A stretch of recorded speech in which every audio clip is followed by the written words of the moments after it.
In today's video, I'm going to teach you how to log into HubSpot CRM. First, open your web browser and head to HubSpot.com. This is HubSpot's official homepage and the safest place to start. Take a quick moment to confirm you're on the correct site by looking for the secure padlock icon in the address bar. If you plan to log in frequently, consider bookmarking the page so you can return with a single click next time. On the HubSpot homepage, look toward the top right corner and click the Login button. This takes you to the sign-in area where HubSpot provides a few different ways to access your account. If you see a choice for Classic Login, go ahead and select it. Classic Login simply means you'll use the standard credentials you already have set up with HubSpot. And it makes the process straightforward whether you prefer entering your email and password or using your connected Google account. On the Classic Login screen, you have two options. You can type in your email address and your password, then continue. Or if you've previously linked your HubSpot account to your Google account, click Sign In with Google.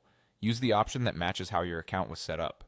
If you choose email and password, be sure to enter them carefully to avoid lockouts from too many attempts.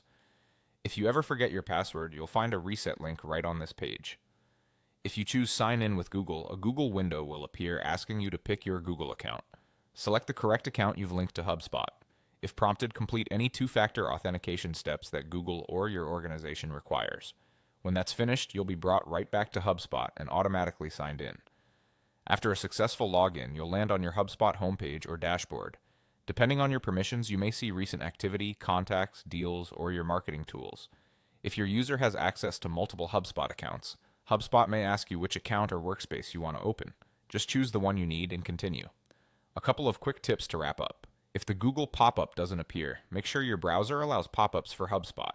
Keep your browser updated for the smoothest experience, and if your company uses single sign-on, check with your admin for any extra steps.